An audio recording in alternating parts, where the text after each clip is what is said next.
D'accord. Je m'appelle donc Biran Mamadou Salam. Je suis expert en entrepreneuriat, consultant en business development, avec un focus sur tout ce qui est finance digitale, inclusion financière. J'ai d'abord travaillé dans le programme Yali Afrique de l'Ouest au sein de l'incubateur Synapse, dans le volet communication et business development pendant un an, avant de rejoindre CETIC Dakar, qui est le premier incubateur d'entreprise TIC, pour coordonner un programme sur la fintech, la e-santé et le tourisme, tout ce qui est accompagnement d'entrepreneurs, formation, levée de fonds, mise en relation événementielle, avant d'aller coordonner les deux incubateurs du groupe ISM. Et aujourd'hui, je suis dans la consultance. J'ai notamment travaillé pour les Nations Unies, Organisation internationale des migrations en Guinée et des missions au Mali. Et je suis beaucoup en contact avec les entrepreneurs au sein des universités, des incubateurs. Et c'est un plaisir de rejoindre ce panel, d'autant plus qu'il y a des gens que je suis depuis un certain moment et que j'ai aujourd'hui l'occasion de pouvoir les écouter et échanger avec eux, notamment Yacine. Je remercie Eric pour ses mots d'ouverture. Je remercie Gorgui et mon homonyme Biran Diouf pour m'avoir associé. Vous êtes mes anciens à UGB, tout comme Ousseynou Gueye, qui est un ami que je retrouve ici. Je pense que cette activité est la bienvenue. Notamment, nous sommes appelés à réfléchir sur un thème extrêmement important sur la reconversion des entreprises en période de Covid. Je pense que cette pandémie est une opportunité de reconversion et ici, ce sont les capacités d'adaptation qui sont testées. Je voudrais par rapport au thème, Eric a tout de suite parlé de créer une synergie des acteurs, des énergies. Je pense que notre session d'aujourd'hui rentre dans ce cadre-là. Nous voulons réunir de brillants esprits pour qu'ils puissent donner leurs avis sur cette thématique-là et orienter des entrepreneurs. Donc, je vous félicite pour cette initiative, cette foire digitale qui est extrêmement importante à mon avis. Je pense que une période de crise, c'est une période difficile pour l'ensemble de nos entreprises qui doivent survivre pour pouvoir se déployer, exister et aller de l'avant. Si elles ne le font pas, elles meurent parce que nous sommes dans le temps de l'innovation, dans le temps du digital, du numérique, de la technologie. Les entreprises doivent être en mesure de se redéployer pour pouvoir se développer, aller de l'avant, surtout en période de crise. Maintenant, comment se redéployer, c'est quelque chose que nous voyons quand nous observons l'écosystème entrepreneurial et même au niveau des grandes entreprises. On sait tous qu'il y a des secteurs majeurs qui ont été touchés par la crise, tout ce qui est tourisme, hôtellerie, transport. Nous avons vu que dans le transport aérien de grandes entreprises, notamment au niveau de la France, Airbus ont réduit leurs effectifs de manière drastique et cela a eu des conséquences. Je pense que nous, Africains, nous avons été partiellement épargnés par cette crise-là. Nous avons notamment eu au niveau macroéconomique des avantages en termes de le fait que la dette du Sénégal au niveau international soit mise en moratoire. Donc, au niveau macroéconomique, c'est quelque chose de bien qu'on a eu. Maintenant, au niveau des entreprises, nous avons vu des stratégies de reconversion. Il y a eu des entreprises qui ont profité de cela, notamment ceux qui sont dans le secteur de la livraison. Nous avons vu l'ADER accompagner des entreprises comme Yobonde Express.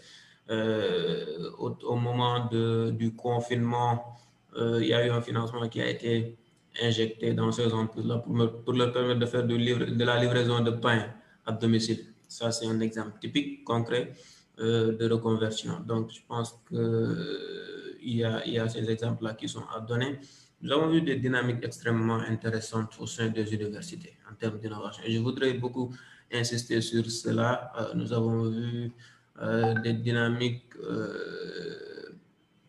des compétences et des énergies qui se sont retrouvées dans l'ensemble des campus, qui pour faire du gel, qui pour créer des robots, qui pour mobiliser des fonds. Au niveau de notre université Gaston Berger, nous avons vu que à travers la coordination des étudiants, se sont cotisés pour apporter leur contribution dans le force Covid, le fonds que le chef de l'État a créé. Tout de suite, Eric l'a évoqué en disant que nous avons pu mobiliser 1000 milliards, c'est le quart de notre budget. C'est quelque chose d'extrêmement important. Donc, pour moi, c'est une période difficile. Le Covid a ralenti notre économie. Si vous lisez la dernière lettre, le document trimestriel de la direction des politiques des études économiques qui a été récemment publié, il y a un déficit budgétaire, c'est-à-dire qu'un déficit commercial, on importe plus que l'on exporte. Il y a un déficit budgétaire, c'est-à-dire qu'il y a beaucoup plus de dépenses que de recettes.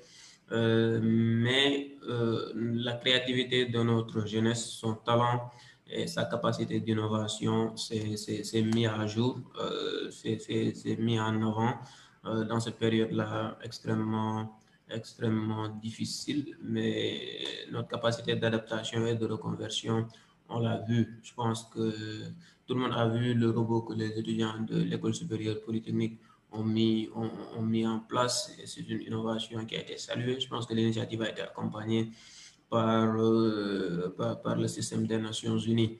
Nous avons vu au sein de l'Université Gaston Berger des étudiants se retrouver pour créer du gel hydroalcoolique et le mettre à la disposition du personnel sanitaire, du personnel de santé. Donc, je pense que des choses comme ça, ce sont des choses extrêmement importantes. L'autre exemple que je voudrais donner et qui me plaît beaucoup parce que c'est un secteur auquel je m'intéresse depuis que je travaille au CETIC sur la finance digitale. On a vu des startups dans cette finance, dans la fintech, qui se sont bien repositionnés. À un moment donné, les étudiants qui étaient dans les zones rurales ne pouvaient plus accéder à des banques comme Ecobank pour pouvoir retirer leur bourse. Les gens ont été obligés de confier cette manne financière à des opérateurs fintech dont je tairai le nom pour ne pas faire de la publicité. Et ce sont ces gens-là qui se sont chargés de distribuer ces bourses-là aux étudiants. Et ils ont profité de cela et ont beaucoup évolué. Je pense que c'est quelque chose à saluer. Donc, mon analyse à moi, c'est que le Covid a été une période difficile, mais la reconversion a été là.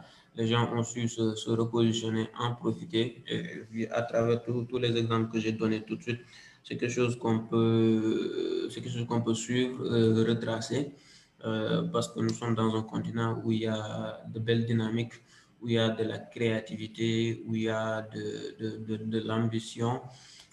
Si on essaie de faire ce qu'on appelait un écosystème mapping, cartographier notre écosystème entrepreneurial, il y a beaucoup de raisons qui nous poussent à croire que nous sommes un écosystème dynamique. Le Sénégal est avec la Côte d'Ivoire en tête de pont en termes de dynamique entrepreneuriale, d'écosystème vibrant et conquérant. Nous avons des success stories dans l'écosystème. Gorby a travaillé à InTouch, qui est dans la fintech, un agrégateur de moyens de paiement qui se distingue dans notre écosystème, qui s'est déployé dans d'autres pays. C'est un type d'exemple qu'on aime donner.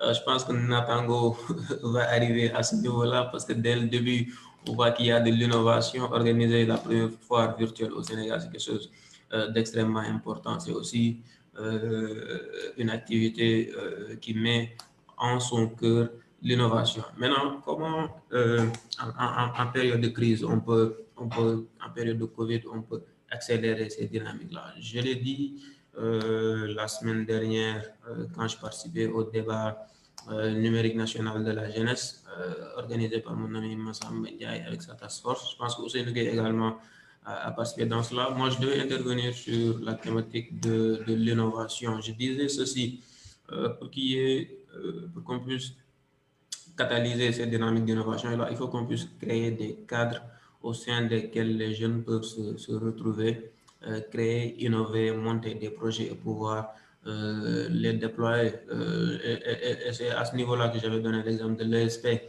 Il y a des freins qui bloquent notre capacité à déployer des choses à grande échelle.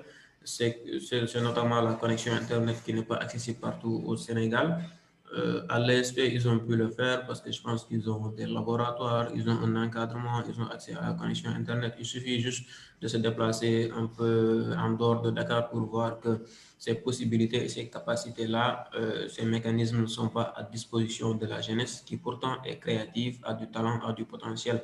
Si nous allons du côté des universités publiques, un peu partout, on voit qu'il y a des dynamiques du genre, des incubateurs qui sont mis en place, des jeunes qui veulent très tôt s'initier à l'entrepreneuriat. Il y a le programme sénégalais pour l'entrepreneuriat des jeunes qui appuie, qui capacite, qui donne des formations diplômantes à des jeunes qui veulent s'orienter vers, qui veulent innover et s'orienter vers l'entrepreneuriat.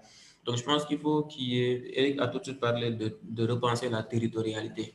Il y a beaucoup de choses qui sont centralisées à Dakar. Il faudrait essayer de faire en sorte que ce soit décentralisé, qu'il y ait beaucoup plus d'incubateurs au sein des universités, au sein des mairies. Je pense qu'au niveau de la mairie de Dakar, nous pourra revenir sur ça. Il y a un incubateur, une pépinière pour des jeunes pousses pour pouvoir les appuyer. Je pense que si cela est fait avec une bonne couverture territoriale, nous aurons beaucoup plus d'innovation parce que la créativité est là.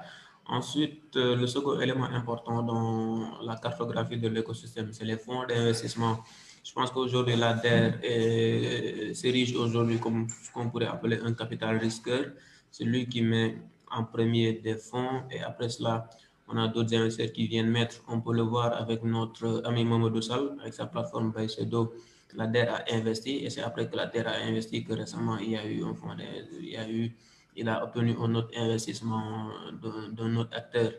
Donc, je pense que quand l'État fait confiance à ses propres entrepreneurs, à ses propres jeunes, des acteurs privés peuvent venir de l'étranger ou des investisseurs privés mettre des montants. Je pense que et cela commence tout de suite ça commence par des cadres qui sont des incubateurs ou au sein desquels on peut acquérir les compétences nécessaires, les connaissances, ensuite créer une entreprise, la concevoir, la développer, la déployer de manière à ce qu'elle soit solide. Et à ce moment-là, on pense à un bon processus de levée de fonds à travers tous les dispositifs qui sont à disposition.